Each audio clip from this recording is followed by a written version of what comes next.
জিন্দগি তোর যায় রে ফাঁকি দিয়া রে সোনার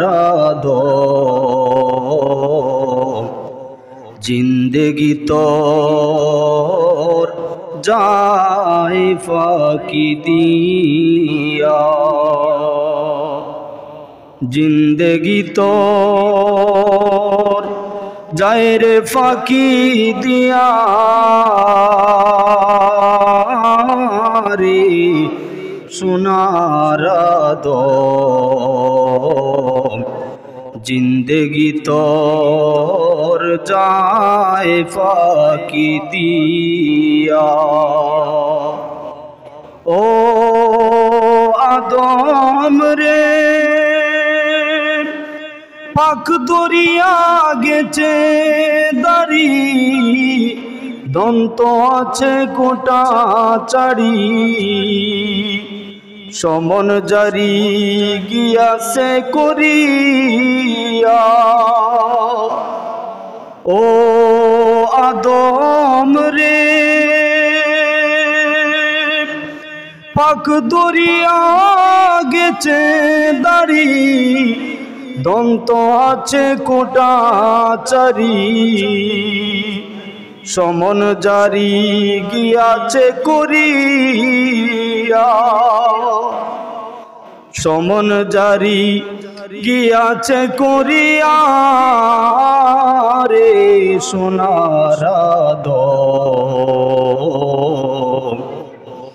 জিন্দগি তোর যায় ফাঁকি দিয়া জিন্দগি তোর যায় রে ফাঁকি দিয়া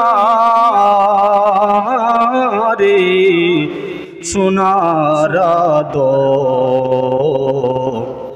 জিন্দগি তোর যায় ফাঁকি দিয়া। ও আদম রে কাবিনের ওই কুলেতে খালগুমেতে রইলি তুই সারা নিশি কাটাইলি তুই ঘুমাইয়া ঘুমাইয়া। ও আদম রে কাবিনের ওই কুলেতে কাল ঘুমেতে রইলি তুই সারা নিশি কাটাইলি তুই ঘুমাইয়া ঘুমাইয়া রে সোনার জিন্দগি তোর যায় ফাঁকি দিয়া।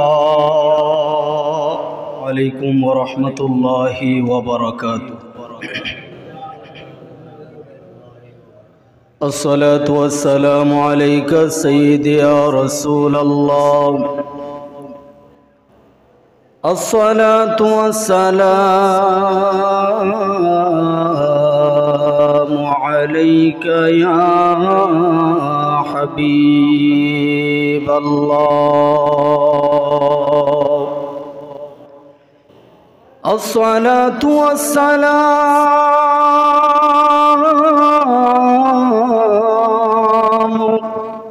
عليك يا شافع المذنبين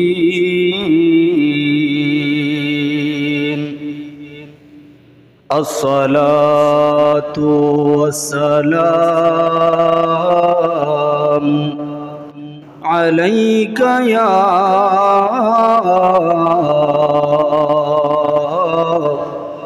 رحمة للعالمين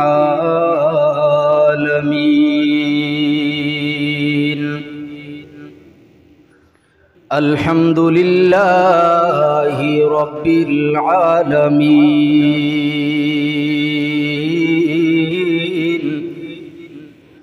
خالق السماوات والأرضين الصلاة والسلام على من كان نبيا وآدم بين الماء والطين والصلاة والسلام على سيد الأنبياء والمرسلين وعلى آله وأصحابه أجمعين. أما بعد فأعوذ بالله من الشيطان الرجيم. بسم الله الرحمن الرحيم. كل نفس ذائقة الموت. صدق الله مولانا العظيم وصدق رسوله النبي الحبيب الكريم ونحن على ذلك من الشاهدين والشاكرين والحمد لله رب العالمين.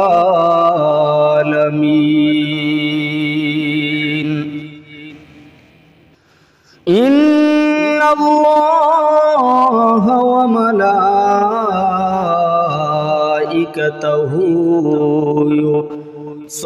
يصلون على النبي يا أيها الذين آمنوا صلوا عليه وسلموا تسليما. اللهم صل سيدنا مولانا محمد وعلى آل سيدنا مولانا محمد. اللهم صل على مولانا محمد وعلى آل سيدنا محمد. উম্মতি বলে কাঁদেন নবী যারে যার উম্মতি বলে কাঁদেন নবী যারে যার মাফ করে দাও হে আল্লাহ উম্মত আমার গুনাহগার। আল্লাহুম্মা সাইয়্যিদিনা মাওলানা মুহাম্মদ ওয়া আলা আলিহি سيدنا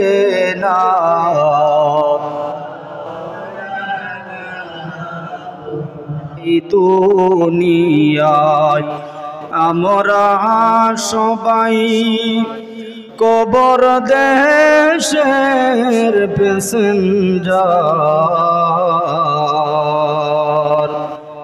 কেউ বা আগে কেউ বা পরে যাইতে হবে গোরস্তান আল্লাহুম্মা সাল্লি সাইয়্যিদিনা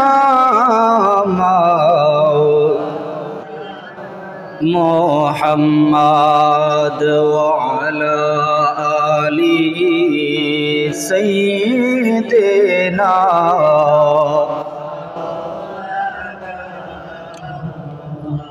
লা ইলাহা ইল্লাল্লাহ লা ইলাহা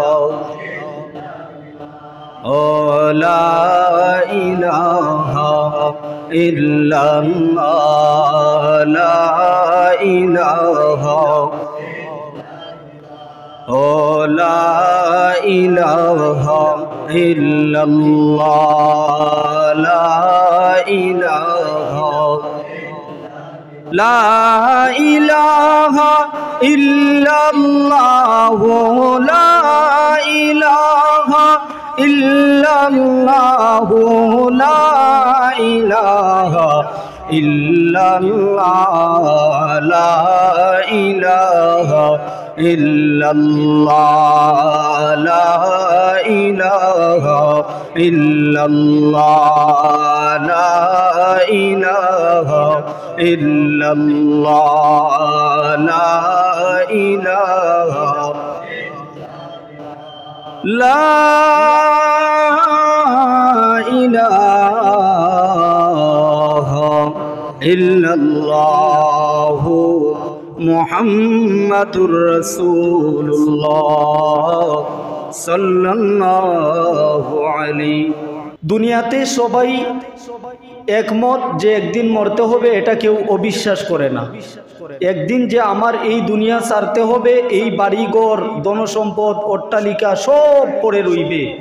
এই দুনিয়া যেমনি আছে ঠিক তেমনি পড়ে রবে, গাছের একটা পাতাও নড়বে না। আমি মরে যাব, মৃত্যু নিয়ে কারো দ্বিধাদ্বন্দ্ব নাই যে একদিন মরব, তবে কখন মরি তার কোনো জানা নাই। তবে এই মৃত্যু পথযাত্রী সম্পর্কে আজকের বিষয় আলোচনা করব। জিন্দেগি চলে যায়, ফাঁকি দিয়ে যায়, এই কথাটা কেন বললাম? এই জিন্দেগিটা একবারে স্বল্প জিন্দেগি আমাকে আল্লাহ দান করেছিলেন, হয়তো বা 100 বছর, জানি না। এটা আমার হায়াতের মালিক আল্লাহ, কতদিন বাঁচি তা জানি না। তবে এখন আমার বয়স কত চলছে? আমার বয়স চলছে 40, রানিং 40 চলছে। হয়তো বা আমার আনুমানিক আমি আর একদিন বাঁচবো, এমনও তো হইতে পারে আর 1 ঘন্টা বাঁচতে পারি, এমনও তো হইতে পারে নামাজের পরে হয়তো বা বাড়িতে নাও যাইতে পারি। তাহলে মানুষ কিসের উপর নির্ভরশীল নিয়ে মানুষ এত দুনিয়া দুনিয়া দুনিয়া দুনিয়া করছে? যখন একটা মৃত ব্যক্তির লাশ মানুষ কাঁধে লইয়া কবরস্থানে যায়, রওনা করে, ওই লাশে যিনি শুইয়া আছে খাটিয়ার মধ্যে, মুর্দায় যে বলে, হায় আমাকে কোথায় নিয়ে যাচ্ছ, হায় হায় আমি তো জিন্দেগিতে কিছু করতে পারি নাই। এই মৃত ব্যক্তি যে চিৎকার করে, এই চিৎকারগুলি মানুষ ছাড়া, শুধু মানুষ ছাড়া আল্লাহর সমস্ত মাখলুকগুলি শুনতে পায়। যদি মানুষ শুনতে পাইতো, জীবনে মানুষ পাপ করতো না, সব আল্লাহর ওলি হয়ে যাইতো। বাপরে বাপ, এ কি! আর এই যে 4 জনে 4 কাজে লইল, এই 4 জনে যদি শুনতে পাইতো, এই লাশের কাটিয়া কাঁধে নিত না, বয়ে মানুষ পালাইয়া চইলা যাইতো। এমন চিৎকার করে, হায় আমাকে কোথায় নিয়ে যাচ্ছ, আমি তো মরি না, এই তো তোমাদের মধ্যে আমি আছি। ওই মৃত ব্যক্তি বলতে চায়, আমি তোমাদের মধ্যেই আছি, তোমরা আমাকে কোথায় নিয়ে যাচ্ছ? এই চিৎকারগুলি যদি একটা মানুষ একটা বার শুনে, জীবনের তোরে পাপ চাইরা দিব, আর জীবনে সে গুনাহ করবে বলে আমার মনে হয় না। হ্যাঁ, মানুষ বিবেক নামের সর্বোচ্চ আদালত দিয়া পাঠাইলাম, তুমি কি এই বিবেকটাকে কাজে লাগাবে না? আল্লাহ রব্বুল আলামিন কোরআনুল কারীমের মধ্যে বলেন, বিসমিল্লাহির রহমানির রহিম কুল্লু নাফসিন যায়িকাতুল মাউত। ও দুনিয়ার বান্দা বান্দির দল, দুনিয়াতে যত আমি আল্লাহ রূহ নামের জীব দান করেছি রে, জানিয়া রাখিও, শুনে রাখো, ভালো করে ইয়াদ করে রাখিও রে বান্দা বান্দি, যত প্রাণীর ভিতরে আমি আল্লাহ রূহ নামক জিনিস দিয়েছি, চিরবিদায় নিতে হবে। একটা জায়গা সে থাকার জায়গা না, এই দুনিয়ায় সে চিরজীবন থাকবে এর কোনো গ্যারান্টি নাই। ও দুনিয়ার বান্দা বান্দির দল, একটা মানুষ মরণ নামের নৌকায় সে সাওয়ারি হওয়ার আগে ওই মানুষটা চিন্তা করে আমি আমার যা মন চায় তা করিয়া লই। যখন মরণ নামের নৌকা যখন তার দরজায় হাজির হইয়া যায়, ওই মানুষটা আফসোস করে দুনিয়ার জমিনে আমি ভালো কিছু করতে পারলাম না রে হায়। ও দুনিয়ার মানুষ, আমাকে কবরস্থানে শুয়াইয়া রাখিও না, আমি জিন্দা আছি। ও মানুষ রে, আমার মরণ কিভাবে হইল, তোমরা আমাকে কবর নিলে না। এ দুনিয়ার মানুষ শুনো রে, আমার জানাজার নামাজ পড়িও না, আমি মরি নাই, আমি মরি নাই, আমি তোমাদের মধ্যে রয়েছি। এই দেখো, আমাকে তাকাইয়া দেখো। ওই আত্মাটা বলতে থাকে, কিন্তু একটা জীবিত মানুষ তার ডাক শুনে না, তাকাইয়াও দেখে না, কারণ ওই আত্মাটা এমন অবস্থায় রয়েছে। এখন যদি সে সারাটা দিন চিল্লাইতে থাকে, একটা মানুষও তার ডাকে সাড়া দিবে? যদি আপনি মনে করেন এই নৌকাটা রৌটের দিকে আমি চালাবো, রৌটের দিকে কি চাঁদপুর যাবে নৌকা, না গাড়ি দিয়ে যাইতে হয়? অনুমাপ স্বরূপ বলছি, এই নৌকা সাগরের দিকে বাসাইয়া দিলে, নদীর দিকে বাসাইয়া দিলে, যদি সে দজলা নদীর কিনারায় যেতে চায় তাও সম্ভব। এই মরণ নামের যে জিনিসটা, সেটা যখন আজরাইল হাজির হয়, জীবনের তরি আমাদের চলতেছে চলতেছে, এই যে অচিন নামের এই সাগরের দিকে আমাদের জীবন বাসানো অবস্থায় রয়েছে। কখনো সুখ, কখনো দুঃখ, কখনো আমরা সুখে থাকি, কখনো দুঃখে থাকি। যখন দুঃখ চলে আসে মনে করি আল্লাহ প্রদত্ত আমাদের উপরে বিপদ চলছে, আবার যখন সুখে চলে আসি তখন আমরা মনে করি আমার বিপদ উদ্ধার হয়ে গেছে, আল্লাহরে আর ডাকার কোনো প্রয়োজন। যা দুনিয়ায় ব্যস্ত হয়ে পড়ো। আবার যখন দুঃখ চলে আসে তখন আল্লাহর দরবারে হাজির হয়, মসজিদে আইসা নামাজ পড়ে, আল্লাহরে ডাকে, আল্লাহ বিপদ উদ্ধার কইরা দাও। যখন মরণ নামের নৌকা, যখন মরণ নামের যে একটা মুহূর্ত সময়, এইটা যখন হাজির হইয়া যায়, মৌতের তুফান বড় কঠিন তুফান। ইমাম জালালউদ্দিন রুমি রহমতুল্লাহ আলাই একটা মাঝিকে জিজ্ঞেস করেছিলেন, মাঝি ভাই, নৌকা বানাইছো, এই নৌকা দিয়ে তুমি কোথায় যাবে? ইমাম জালালউদ্দিন রুমি রহমতুল্লাহ আলাইহির প্রশ্নে ওই মাঝি ভাই বলল, আমি দজলা নদীর ওপারে যেতে চাই। তবে ইমাম জালালউদ্দিন রুমি বলে, হে মাঝি ভাই, এবার নৌকার তক্তা মজবুত আছে কিনা দেখিয়া লো, কারণ দজলা নদীর তুফান বড় কঠিন তুফান, যদি এই ঢেউয়ে নৌকা ভাঙ্গে তাহলে নৌকাও শেষ, তুমিও শেষ। উদাহরণস্বরূপ সেই মাঝি ভাই জিজ্ঞেস করলো, আমি এই দজলা নদীর পারে যদি ওপারে যেতে চাই, এখানে যদি নৌকা শক্ত করে নিতে হয়, মজবুত করে নিতে হয়, তাহলে বোঝা গেল। রুমি রহমতুল্লাহ আলাইহি বললেন, এই যে আমাদের মৃত্যু নামের যে তুফান আসবে, সেই তুফানে কি হবে? সেই তুফানে ইমাম জালালউদ্দিন রুমি বলে, এ মাঝি ভাই, ইমান আমল মজবুত করিয়ালো, কারণ এমন একটা সময় আসবে রে, যেই সময়ে মালাকুল মউত আজরাইল হাজির হয়, ওই সময়ের মধ্যে যদি 7 সমুদ্র 13 নদীর পানি তার মুখের ভিতরে ঢুকাইয়া দেয়, সক্রাতের নিদানের কালে রে, ওই 7 সমুদ্র 13 নদীর পানিও পানির পিপাসা মিটায় না।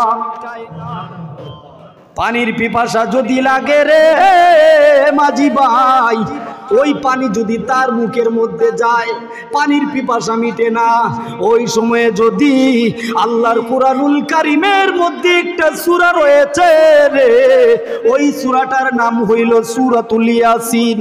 যদি ইয়াসিন সূরা ওই ব্যক্তিটার সামনে পড়া হয়, ওই ব্যক্তিটার সামনে উল্লেখ করা হয়, ওই ব্যক্তিটার কানের মধ্যে যায় রে, তাহলে ওই ব্যক্তিটার পিপাসা আল্লাহ পাক বলেছে সে যদি ঈমানদার হয়, আল্লাহ রব্বুল আলামিন সূরাতুল ইয়াসিনের বরকতে ওই ব্যক্তিটার পানির পিপাসা আল্লাহ দূর করিয়া দেয়। মরণ নাম যখন তার সমন জারি হইয়া যায়, তখন পা থেকে অবশ হইতে হইতে ঠান্ডা হইয়া উঠে। ব্যক্তিটাকে দেখতে চায়, সবাই দেখেছে না মানুষ কই, সে তো ভালো আছে দেখা যায়, পা থেকে ঠান্ডা হইয়া উঠে, পা থেকে মাথা পর্যন্ত সব রোগগুলি টাস টাস করে ছিঁড়ে যায়। যখন একটা ব্যক্তির জান কবজ করে মালাকুল মউত, আরে মরণ এমন এক কঠিন মরণ, যেই মরণে মালাকুল মউতের থাবা পড়ে, যেখানে পড়ে যায় সে বুঝে তার কয়টা বাজে। মালাকুল মউতের তাবা, আল্লাহর নবী রাহমাতুল্লিল আলামিন বিদায় হয়ে যাবেন, ইয়া রাসূলুল্লাহ ফরিয়াদ করুন, আপনি যে চলে যাবেন আপনি কি জমিনে থাকবেন নাকি আসমানে নিয়ে যাব আপনাকে? নবীজি বলে আমার গুনাহগার উম্মত রাখিয়া আমি আসমানে যেতে চাই না। হে আজরাইল, তুমি এক কাজ করিও, আমার গুনাহগার উম্মত যেন কষ্ট না পায়। মরণ নামের যে কষ্টটা, যেই কষ্ট, এই কষ্টটা আমাকে দিয়ে দাও, আমার গুনাহগার উম্মতকে দিও না। আমি এই কষ্টটা উপভোগ করি আজরাইল, দেখি তো কেমন লাগে। আল্লাহর নবী রাহমাতুল্লিল আলামিনের নুরানি বদন মোবারক, গামে জোর জোর হয়ে গাম ঝরছে। ইয়া রাসূলুল্লাহ, আয়েশা সিদ্দিকা রাদিয়াল্লাহু তাআলা আনহা তিনি বলছে, ইয়া রাসূলুল্লাহ এ কি আপনার অবস্থা, চেহারা মুবারক আগুনের মতো লাল। ইয়া রাসূলুল্লাহ হে, আমার মনে হচ্ছে আপনি আর বেশি দিন আপনার উম্মতদের মধ্যে থাকবেন না, চলে যাবেন। আপনার কি হচ্ছে ইয়া রাসূলুল্লাহ? আমাকে জাপ দিয়ে ধরো, দেখো আমার গায়ের মধ্যে কতটুকু জ্বর উঠছে। কারণ মরণ নামের যে কষ্টটা, সেটা আমি আমার উম্মতের বদলে অনুভব করছি। আমি চাই না আমার গুনাহগার উম্মতগুলি মরণ নামের কষ্ট পাক। রসুল আমার কাঁথা একটা কম্বল গায়ে দিয়ে শুয়ে আছেন, মালাকুল মউত আসছে। ইয়া রাসূলুল্লাহ, এই যে কষ্টটা অনুভব করছেন, আপনি না চাইতেই কষ্টটা পাইতেছেন, আপনি বলতেছেন আপনার গুনাহগার উম্মতের কষ্ট আপনি অনুভব করবেন, আমি চাই না, আমার বেয়াদবি হবে। ইয়া রাসূলুল্লাহ, আপনাকে আমি সদয়ে নিতে আসছি, আপনাকে আমি কষ্ট দিলে আল্লাহ পাকের কাছে ধরা পড়ব, আমি পারবো না আপনাকে কষ্ট দিতে। ইয়া রাসূল, আপনি চলেন, আদবেই চলেন, আপনার কদম মোবারকে হাত। মালাকুল মউতে আমার রসুলের কদম মোবারকে হাত দেয়, আর আমাদেরকে এসে কাপ কইরা পিছন দিকে দইরা লইয়া যায়। আমার মরণ আর রসুলের মরণে না, আমার মরণ আর নবীর মরণে না। আমার নবীকে কদম মোবারকে দইরা মালাকুল মউত সালাম দেয়, আর আমাদেরকে পিছন দিকে আইসা বাথরুমে ফাঁকার যেন ভাগ কাপ কইরা দইরা লইয়া যায়। নবীজি আমার ঘরের ভাই, চাচাতো ভাই, মামাতো ভাই বলিয়া বেয়াদবি উল্লেখ করা, তাই না? আমার রসুল বলছে, হে আজরাইল, এই তো কষ্ট পাইতেছি, অনুভব করতেছি। আজরাইল, এখন বলো তুমি আমার গুনাহগার উম্মতকে মরণ নামের কষ্ট দিবে না। ইয়া রাসূলুল্লাহ, ইয়া হাবিবাল্লাহ, নবীজি গো, ও মায়ার নবীজি রাহমাতুল্লিল আলামিন, আপনার গুনাহগার উম্মতের মধ্যে গো যদি ঈমান নামের জিনিস থাকে গো, আপনার গুনাহগার উম্মত মৃত্যু নামের কষ্ট অনুভব করবে না। ঈমান যার ভিতরে রয়েছে, আমল যার ভিতরে রয়েছে, ওই ব্যক্তি যদি নামাজ পড়ে, ওই ব্যক্তি যদি হালাল খায়, ওই ব্যক্তিটার জন্য আমি মালাকুল মউত আজরাইল ওই তার সামনে আসিয়া সালাম দিব, ওই ব্যক্তিটাকে আলিঙ্গন করব, ওই ব্যক্তিটা মরবে, ওই ব্যক্তিটা এমন ভাবে মরবে ইয়া রাসূলুল্লাহ, যেমন তার মায়ের দুধ খাইতে খাইতে একটা বাচ্চা যখন বুকের মধ্যে ঘুমাইয়া যায়, ওই ব্যক্তিটা এমন ভাবে বিদায় হবে সে জানবে না সে মরছে। সুবহানাল্লাহ, সে বলতেও পারবে না সে যে ঘুমাইছে, চিরন্তরে ঘুমাইয়া গেল, ওই ব্যক্তিটা টের পাবে না। তারপরেও মৃত্যু নামের হাত থেকে কেউ স্যার বলেন, এখন কি বুঝাইছি? আল্লাহর নবী রহমাতুল্লিল আলামিনও চলে গেছেন জাহিরি ভাবে, আমাদের মধ্যে বেঁচে আছেন আমার নবী জিন্দা নবী, তবে সশরীরে আমার নবী আছেন নাই। আপনি বলুন মৃত্যু নামের হাত থেকে কেউ বাঁচতে পারছে? একবারে আজ থেকে নিয়া আদম নবী থেকে নিয়া 2000 বছর হইছে না কইলাম, আজকে 2024 চলতেছে, তো কোটি কোটি বছর হইছে এই দুনিয়া আল্লাহ বানাইছে, কোটি কোটি বছর, কত কোটি বছর হইছে তার কোনো হিসাব নাই। আল্লাহর নবী থেকে নিয়া সাল গণনা শুরু হইছে, আল্লাহর নবীর উপর থেকে নিয়া ওই ঈসা নবীর যুগ থেকে নিয়া 500 বছর এখানে গ্যাপ ছিল, এই গ্যাপ থেকে শুরু হইছে সাল গণনা 2024 বছর, কিন্তু এর আগে কোটি কোটি বছর গেছে।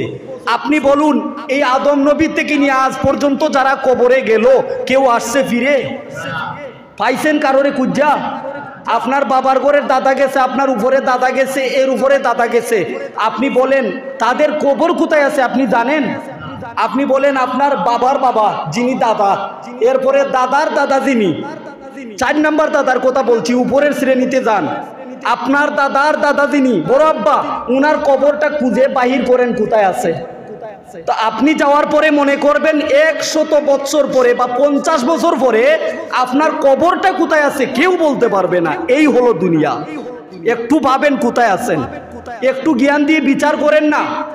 আপনি যে দুনিয়া দুনিয়া করছেন, যার পেটের দান্দায় ফিকিরে ঘুরছেন, দান্দামি করছেন, সুদ খাইতেছেন, গুনাহ করতেছেন, আপনার জীবন ধ্বংস করে দিচ্ছেন। আপনি একটু চিন্তা করে দেখেন, আপনি বিদায় হওয়ার 50 বছর পরে আপনার নাতির ঘরের ফতি আইব, ফতির ঘরের যে সতি আইব, যেটা হেটারে জিজ্ঞেস করলে বলে তোর দাদার দাদার কবরটা কোথায় বাহির করতো, খুঁজেই পাইব না আপনি কোথায় মরছেন। এই হলো দুনিয়াটা। দুনিয়ায় চিহ্ন মাত্রই থাকবো না, কেউ আপনার স্মরণ করবে না। হায় হায়, এই কি দুনিয়ায় আসলাম, এই কি দুনিয়া, এই পর দুনিয়া। একটু ভাবেন, চিন্তা করেন, আপনার আমলটাকে আপনার ইমানটাকে মজবুত করেন। আপনার জীবনের সম্বল আপনি নিয়ে যাইতে হবে।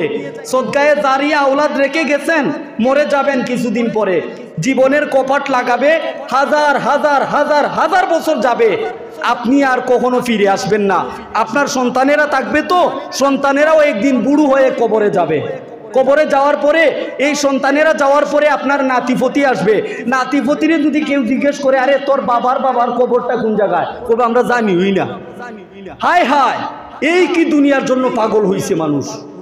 আপনি মারা যাইবেন 60 আর 80 বছর লইয়া, কোটি কোটি বছর কবরে থাকবেন, কেউ আপনাকে স্মরণ করবে না।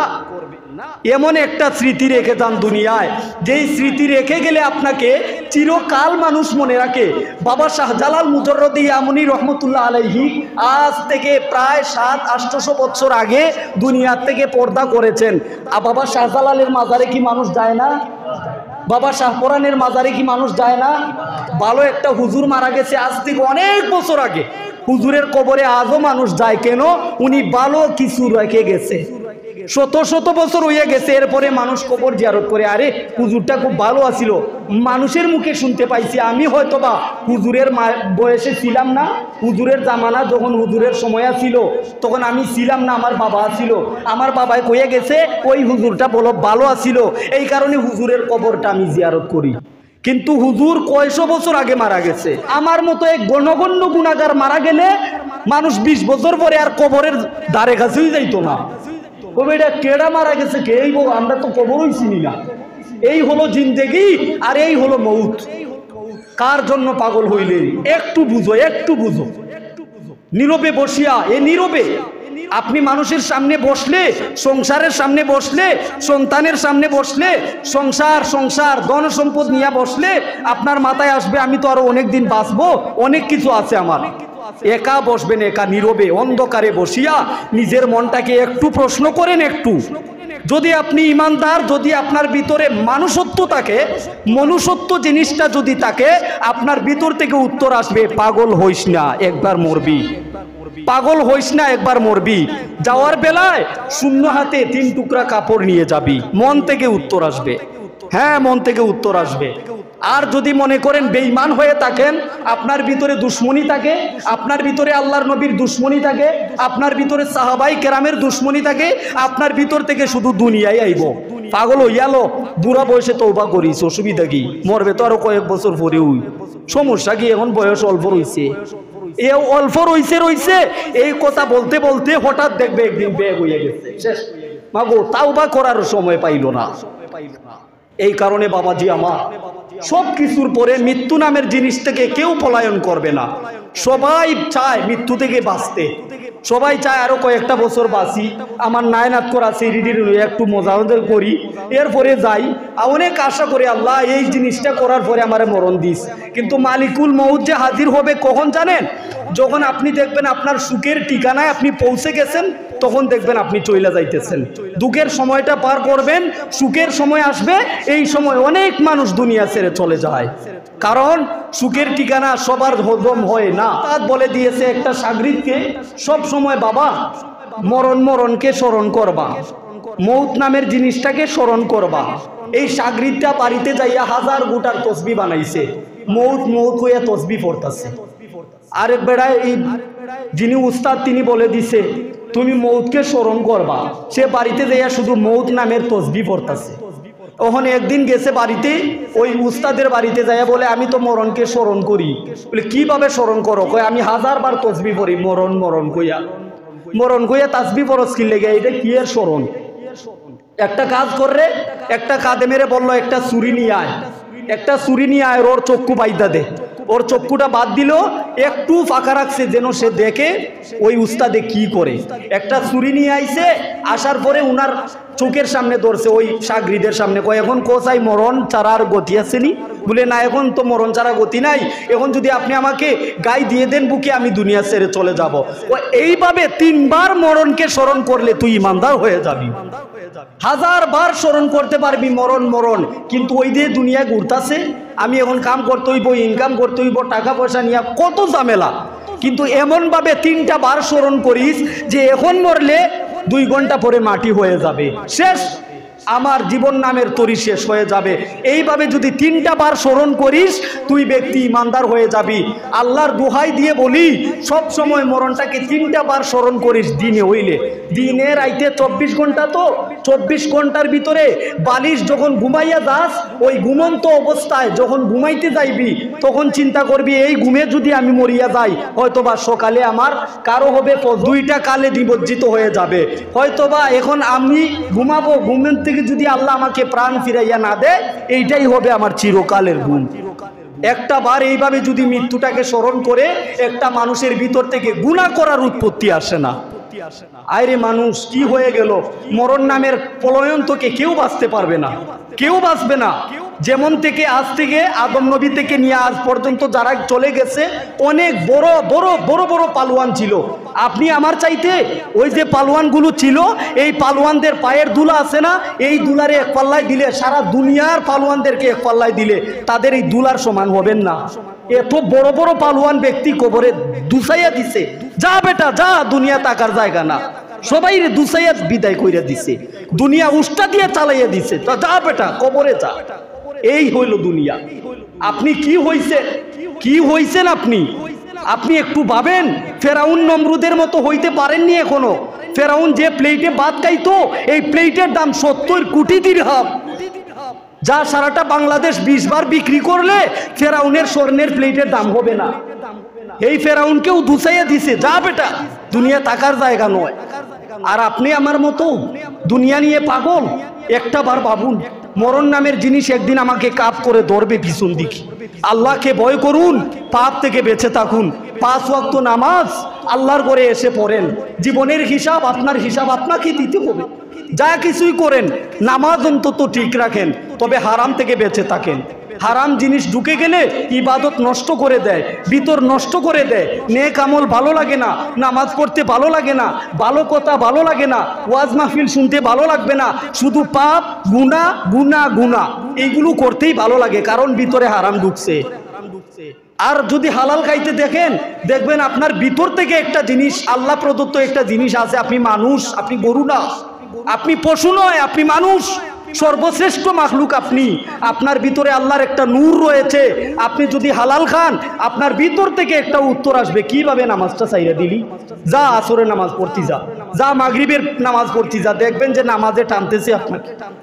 দেখেন আপনি হালাল উপার্জন করে দেখেন, আল্লাহর নামাজ থেকে আপনাকে ফিরাবে না, আল্লাহর ইবাদত থেকে আপনাকে ফিরাবে না।